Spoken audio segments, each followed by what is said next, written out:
కీర్తనలు 134వ కీర్తనలు 134 మార్చి చదువుకుందాం. కీర్తనలు 134. యెహోవా సేవకులారా, యెహోవా మందిరంలో రాత్రి నిలిచి ఉండు వాళ్ళారా, మీరందరూ యెహోవాను సన్నుతించుడి.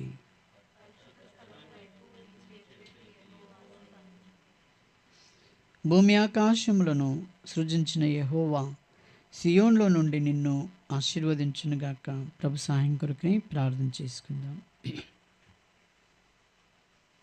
ప్రేమగల తండ్రి, నీకు వందనాలు. ప్రేమించి ఇంతవరకు ప్రభా నీ ఇస్తానని మాతో నచ్చినారు. మాటల ద్వారా మీరు మహిమ పొందినందుకే నీకు వందనం చెల్లిస్తూ చదివిన వాక్యం ద్వారా నాతో మీరు మాట్లాడుతున్నామని ప్రభు చూపించు. నన్ను చోట్ల మరుగుచ్చు యేసు నామములో స్తుతించి ప్రార్థిస్తున్నాం తండ్రి, ఆమేన్. దేవునికి వాక్యంలో మనం ఆరాధించి పూజించేటువంటి దేవుడు ఎంతటి గొప్పవాడు అనేది మనము ఎరిగిన వారంగా మనం ఉండాలి. ఆయన గొప్పతనాన్ని మనము ఎరిగి ఆయనను ఆరాధిస్తూ రావాలి. మనం ఆయనను తెలుసుకోకుండా, ఆయనను ఎరగకుండా, ఆయన ఎవరో అనేది మనము క్షుణ్ణంగా తెలుసుకోకుండా ఉన్నట్టయితే మనం ఆయనను హృదయపూర్వకంగా ఆరాధించలేం. దేవునికి వాక్యంలో 134:3 ఏమంటున్నాడు? భూమి ఆకాశములను సృజించిన యెహోవా. చాలు. ఇక్కడ దేవుని ఈయన ఎవరండి? భూమి ఆకాశములను సృజించినటువంటి వాడు. ఆయన మామూలుగా మనకులాగా మన జీవితాల్లో ఉన్నట్టుగా ఉండేవాడు కాదు. ఆయన భూమి ఆకాశములను ఆయన సృష్టించినటువంటి సృష్టికర్త. ఆయన మన సృష్టికర్త అనగా నిన్ను నన్ను సృష్టించినటువంటి ఆ గొప్ప సృష్టికర్త ఆయన. ఇంకా చూడండి 19వ కీర్తనలో 19వ కీర్తన మొదటి వచనం చూడండి. కీర్తనలు 19 మొదటి వచనం.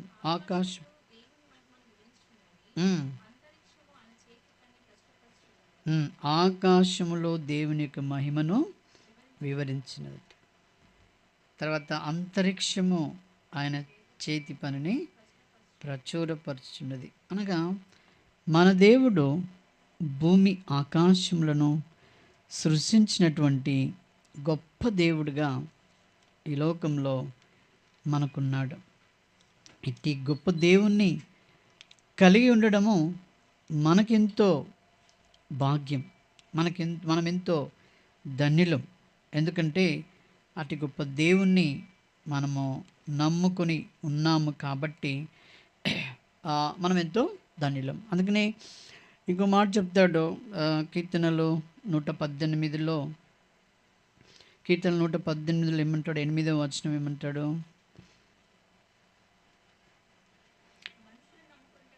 మనుషులను నమ్ముకొనుట కంటే యెహోవాను ఆశ్రయించటం మేలు. అంటే మన దేవుడు ఈ లోకంలో పుట్టించిన ఏ మనుషుని ద్వారా కూడా, ఎవరిని నమ్ముకున్నా కూడా వారి ద్వారా మనకి ఏమీ లాభము కలగదు అన్నట్టు. ఆయన నమ్ముకున్నట కంటే మనం యెహోవాను ఆశ్రయించట చాలా మేలు అని చెప్తుంటున్నాడు. అంటే అంత గొప్ప మేలు చేసేటువంటి దేవుడు మనకున్నాడు. తర్వాత 9వ వచనం అదే,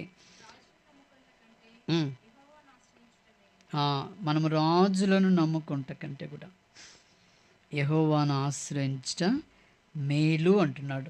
ఎందుకనంటే ఈయన ఈ దేవుడు మనం 134 3వ వచనంలో చూసినప్పుడు, మళ్ళీ చదవండి అది 3వ వచనము.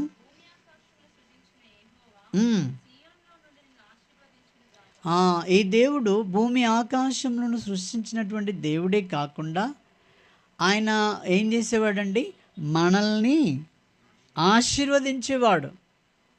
విన్నారా అండి?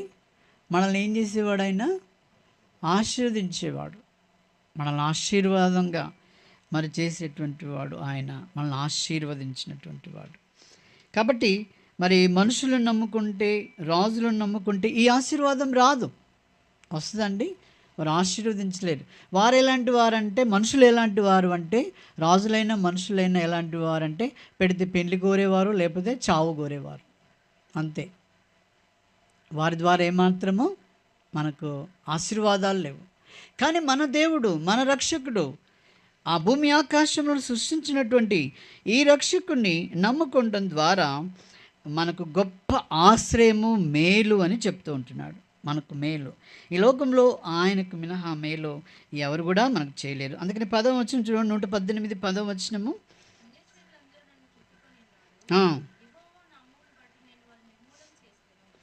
అన్యజనులు ఆయన చుట్టూ చేరి ఉన్నారు.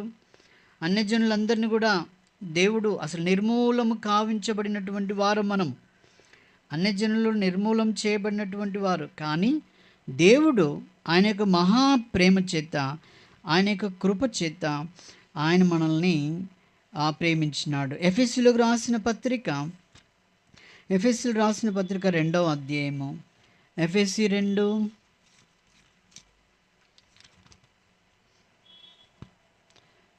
చూడండి, 2వ అధ్యాయము, ఎఫెసీ 2వ అధ్యాయము 4-5 కలిసి ఉన్నాయి చూడండి.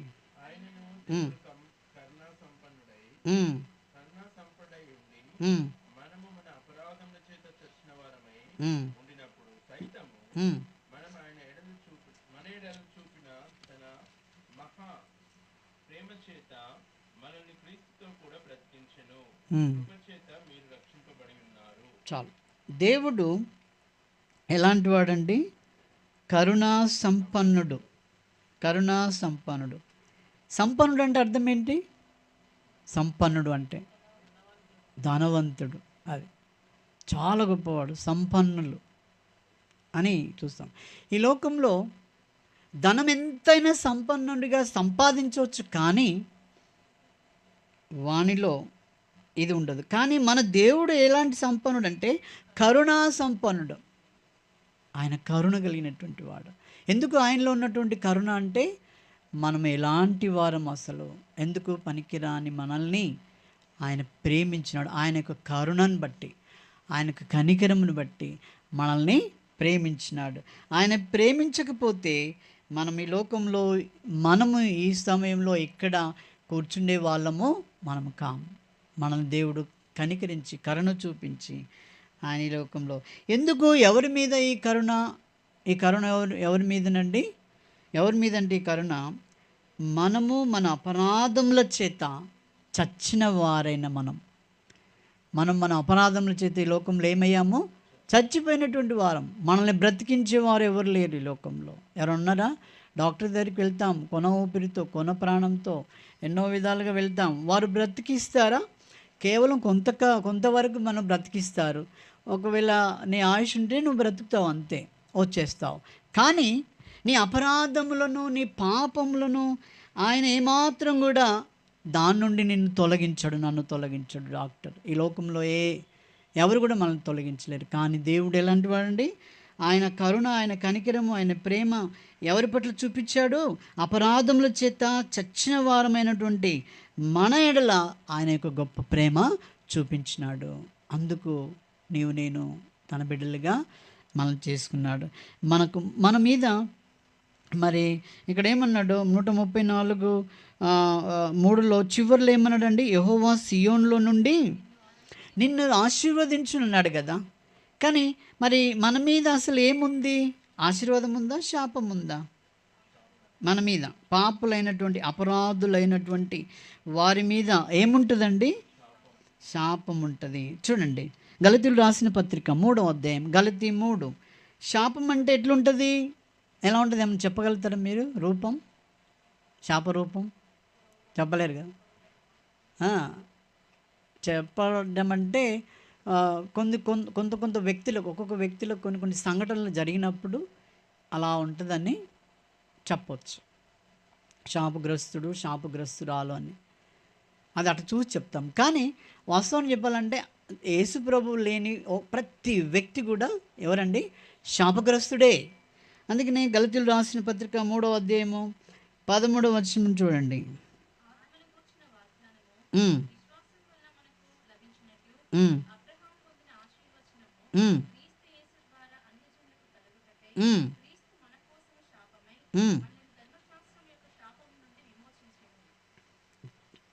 చాలు, ఇక్కడ ఏమన్నాడు?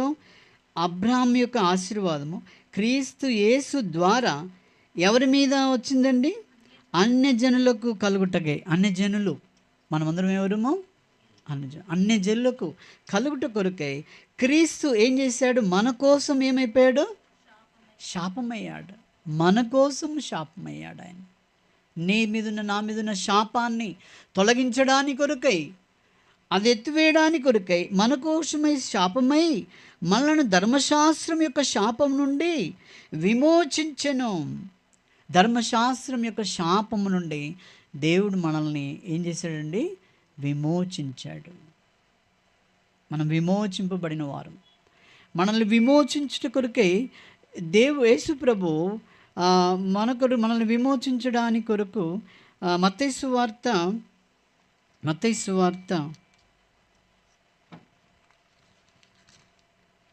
20వ అధ్యాయము, మత్తయి సువార్త 28లో ఉంచండి. అనేకులకు ప్రతిగా చదవండి.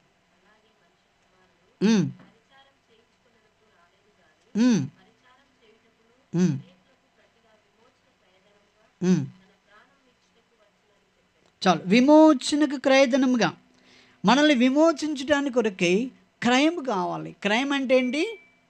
ఒక పని, ఒక మరి కష్టంతో కూడినటువంటి. ఇప్పుడు మనకు ఏదైనా భోజనము కావాలంటే ఊరికినే వస్తుందా? మన ఇంట్లో మనం లేవాలి, కష్టపడాలి, అది చేసి అంత విధాలుగా చేసిన తర్వాతనే అప్పుడు మనకు భోజనం లభిస్తుంది.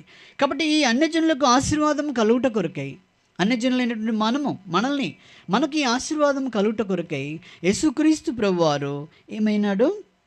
క్రయధనముగా తన ప్రాణమును పెట్టినాడు. ఏం చేశాడండి? తన ప్రాణం ఇచ్చాడు మన కొరకు. ఆయన ప్రాణం ఇవ్వటం ద్వారా మనకు కలిగిన లాభం ఏంటి? మనము ఆశీర్వదింపబడుతున్నాం. తర్వాత మన మీద ఉన్నటువంటి శాపాన్ని కూడా తొలగించి ఉంటున్నాడు. మనలో మరి ఇప్పుడు శాపగ్రస్తుడు ఏం చేయబడాలో చూడండి. అదే గలతీయులు రాసిన పత్రికలో, మ్రాను మీద వ్రేలాడిన ప్రతి వాడును శాపగ్రస్తుడని వ్రాయబడింది. మ్రాను అంటే ఏంటి? సిలువ మీద వ్రేలాడిన ప్రతి మానవుడు ఎలాంటి వాడు? శాపగ్రస్తుడు. యేసుప్రభు వారిని సిలువకు వేసిన దేశము అనగా అది రోమా పట్టణం. ఆ రోమా పట్టణంలో ఏముంటుందంటే దొంగలను, మరి మహాభయంకరమైనటువంటి పాపులందరినీ కూడా వారికి సిలువ మరణమే ఇస్తారట వాళ్ళు. అర్థమైందండి? అయితే ప్రతి ఒక్కరికి ఒక్కొక్క సిలువ అనేది ఉంటుంది. చేసిన ప్రతి పాపికి, ఇప్పుడు దొంగతనం ఏది చేసినా కూడా, ఏ పాపంలో దొరికినా కూడా అతన్ని ఏం చేయాలి? సిలువకు వేయాలి. అంటే యేసు ప్రభువులు వేసినట్టు కాదు. మనము ఎన్ని సిలువలు చూస్తాం యేసు ప్రభు దగ్గర? 3 సిలువలను చూస్తాం కదా, అంతేనా? అనుమానం ఉందా? మీరు చెప్పే జవాబులో అనుమానం అనిపిస్తుంది. సంతోషంగా నవ్వకుండా ధైర్యం చెప్పండి. 3 సిలువలు ఉన్నాయి. వాళ్ళకు మేకులు కొట్టారా? వాళ్ళకు మేకులు కొట్టలే. అర్థమైందండి? వాళ్ళు మామూలుగా తాడుతో కట్టి వాళ్ళని ఇరు ప్రక్కల పెట్టారు. ఆ సమయంలో వారు ఉన్నారు అక్కడ. అసలు యాక్చువల్గా చెప్పాలంటే ఆ రోమా పట్టణంలో పాపులందరికీ కూడా శిక్ష, అసలు బరబ్బాకు పడవలసినటువంటి శిక్ష. బరబ్బా ఆయనను సిలువ మీద వేయాల్సినటువంటి శిక్ష. కానీ యేసుప్రభు ఏం చేసినాడు? ఆయన స్థానము నేను భరిస్తాను, ఆయనను విడుదల చేయన్నటువంటి ఈ ప్రజల యొక్క కేక ద్వారా బరబ్బా ఏం చేయబడ్డాడు? విడుదల చేయబడ్డాడు. నీతిమంతుడైనటువంటి దేవుణ్ణి ఏం చేశాడు? సిలువకు వేశారు. మన ప్రభు ఎలాంటి వాడండి? నీతిమంతుడైనటువంటి వాడు. అందుకనే మరి ఇస్కరియోతు యూదా యేసుప్రభువును అప్పగించిన తర్వాత ఆయన మరలా వారి దగ్గరికి వెళ్తాడు. ఎవరి దగ్గరికి? ఎక్కడైతే డబ్బులు ఇచ్చి మరి ఆయనను అప్పగించినాడో మళ్ళీ వాళ్ళ డబ్బులు మూట పట్టుకొని మళ్ళీ వాళ్ళ దగ్గరికి వెళ్తాడు. మళ్ళీ వెళ్ళి ఏమంటాడంటే మత్తయి సువార్త 27:4 వచనం అంటాడు. 4 వచనం.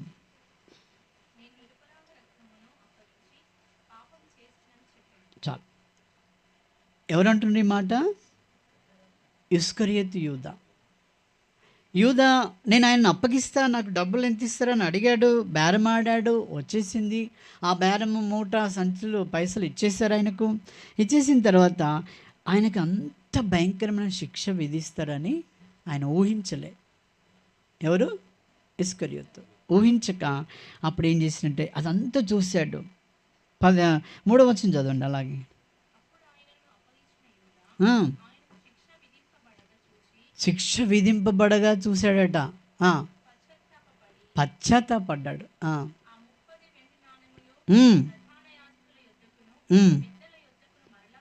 మరలా తెచ్చాడు. అంటే ముందు ఇచ్చినట్టుగా అప్పుడే ఇచ్చాడు. ఇంకా వాటిని ఖర్చు చేయలే. ఉన్నట్టుగా అట్లనే పెట్టుకున్నాడు. ఏం జరుగుతుందో అని చూశాడు. అప్పుడు మరలా ఆ డబ్బులు ఆయన దగ్గరికి తెచ్చి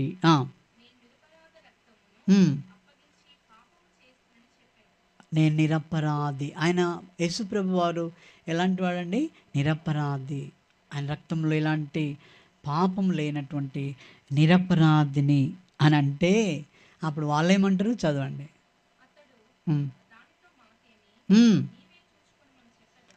చాలు. దాంతో మాకేం పని అయ్యా? మీకు డబ్బులు ఇచ్చిన మాకు ఆయన ఉన్నాడు అంతేగా. దాంతో మాకేం పని? ఆయన ఎలాంటి వాడైతే ఏంది? మాకు కావాల్సింది ఆయన. యేసుక్రీస్తు ప్రభువారు కూడా ఊరికనే అప్పగించబడలే. లేఖనముల ప్రకారము ఆయన పాపులందరి కొరకే ఆయన అప్పగించబడాలని ఉన్నది కాబట్టి ఆ రీతిగా అప్పగించబడ్డాడు. ఆయనను సిలువకు వేయుటకు మరి యేసు ప్రభువును ఆ రీతిగా అల్లరితో వారు సిలువ వేశారు. అందుకని మ్రాను మీద వ్రేలాడిన ప్రతి వాడు కూడా ఎలాంటి వాడండి? శాపగ్రస్తుడు. నీవు నేను వ్రేలాడవలసినటువంటి వారం. విన్నారా అండి? కానీ ఆ శాపంనంతా కూడా ఆయన తను భరించి అన్యజనులైనటువంటి మనకు ఆయనకు గొప్ప ఆశీర్వాదమును మనకిచ్చుట కొరకై ఆయన క్రయధనంగా తన ప్రాణమును పెట్టి ఉంటున్నాడు. కాబట్టి మన దేవుడు ఎలాంటి వాడండి? ఆయన ఏమన్నాడు? భూమి ఆకాశంలోనూ సృష్టించినటువంటి సృష్టికర్త కదా. తర్వాత ఏమన్నా 134 ఏమన్నాడు? మీరందరూ యెహోవాను, మొదటి వచనం సన్నుతించుడి. 2వ వచనం ఏమంటున్నాడు?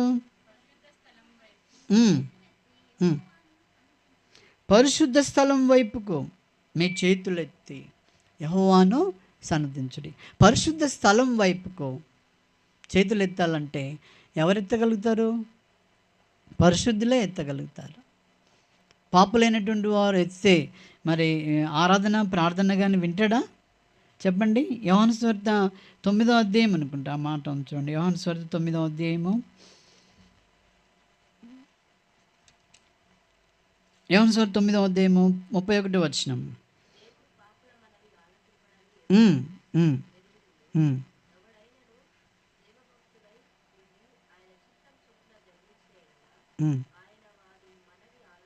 చాలు. దేవుడు పాపుల మనవి ఆలకింపడు. ఆరాధనే కానీ ప్రార్థనే కానీ నువ్వు నిజంగా మరి పాపిగా ఉన్నట్టయితే మరి ఆయన మన యొక్క మనవి ఆలకించడు. దేవభక్తుడై ఉండి ప్రభుని ఆరాధించాలట. అక్కడ ఏమంటాడు? దేవభక్తుడై ఉండి ఆయన చిత్తం చొప్పున జరిగిస్తే మన ఆరాధన మన ప్రార్థన ఆయన ఆలకించేవాడుగా ఉంటాడు. ప్రభు దినంలో మరి సమాజంగా కూడి ఆరాధిస్తున్నాం. మిగతా సమయాల్లో ఎక్కువ శాతం ప్రార్థన కంటే నీ హృదయంలో ఆరాధన ఎక్కువ ఉండాలి. ఆరాధన. ప్రభువా నన్ను బ్రతికించావు, ఈ స్టెప్ నుండి ఆ స్టెప్పుకు నువ్వు నన్ను బ్రతికిస్తూ ఉన్నావు, నన్ను కాపాడుతూ ఉన్నావు, అందుకు నీకు కృతజ్ఞతాస్తుతులు ఆరాధన ఆయన అవి చెల్లిస్తూ రావాలి. ఆయనకు మనం ఏం చెల్లించాలండి? ఆరాధన ఎక్కువగా చెల్లిస్తూ రావాలి. అప్పుడు దేవుడు మన ఎడల మరి ఆనందించేవాడుగా ఉంటాడు. మన మన మాట, మన ప్రార్థన అన్నీ ఆలకిస్తాడు. సామెతల గ్రంథము 27వ అధ్యాయము, సామెతలు 27 మొదటి వచనం చదవండి. రేపటి దినమును గూర్చి అతిశయపడొద్దట. ఏ దినం గురించి? రేపటి దినం గురించి. నేను ఇది చేస్తా, అది చేస్తా, అది చేస్తా అని అతిశయపడద్దు కదా అంటున్నాడు. ఎందుకు? ఏ దినమున ఏది సంభవిస్తుందో నీకు తెలుసా అండి? ఎవరికైనా తెలియదు. కాబట్టి మనము మరి ఇట్టి వాటిలో నుండి, వీటన్నిటిలో నుండి దేవుడు నిన్ను నన్ను కాపాడి శాపగ్రస్తమైనటువంటి ఆ స్థితిలో నుండి నిన్ను నన్ను బ్రతికించి, ఆ తర్వాత నీవు 2 కొరింథీయులు రాసిన పత్రిక 2 కొరింథీ 8వ అధ్యాయము 2 కొరింథీ 8వ అధ్యాయము చదవండి 9వ వచనం.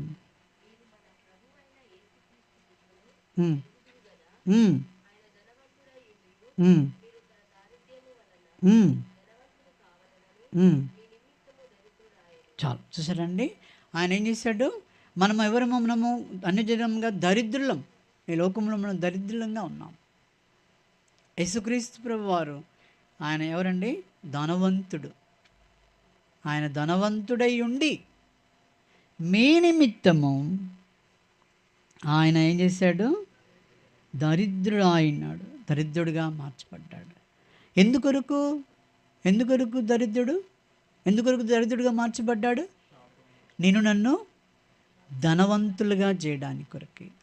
మనల్ని ఏం చేయడానికి కొరకి? ధనవంతులుగా అంటే నీకు డబ్బులు వచ్చి పడాయి, నీకు ఏటీఎంలో కొట్టుకోపోవడానికి ఉండదు, మరి నీకు ఫోన్పేలో ఆల్రెడీ ఎట్లా పడాయి డబ్బులు. కానీ ఆత్మీయంగా లోపల ధనవంతుడిగా ఉంటాం. లోపల అతి గొప్ప ధనము అంటే ఏంటంటే సమాధానము, లేకపోతే సంతోషం అనే ఒక ధనము. యేసుక్రీస్తులో ఉన్న వారికి ఉన్న సంతోషము ఈ లోకంలో ఎవరికైనా ఉందా అండి? అంతకంటే సంతోషం డబ్బులున్న వాళ్ళకు లేదు. ఒక ఆయన పట్టుకుంటే గుట్టలు డబ్బులు వెళ్ళాయట, కానీ ఏం లాభం? అవి ఆయన అక్కడ ఉన్నప్పుడు ఆయన ఉన్నాయి అనుకున్నప్పుడే సంతోషం. కానీ ఇప్పుడు అవన్నీ వాళ్ళు పట్టుకున్న తర్వాత ఆయనకి ఏముంటుందిగా? ఏముండదు, దుఃఖం ఉండదు. అందుకనే ప్రభు మత్తయి సువార్తలో చెప్తాడు, మీ కొరకు మీరు ధనం ఇక్కడ సమకూర్చుకొనకండి, మీ ధనం ఎక్కడ?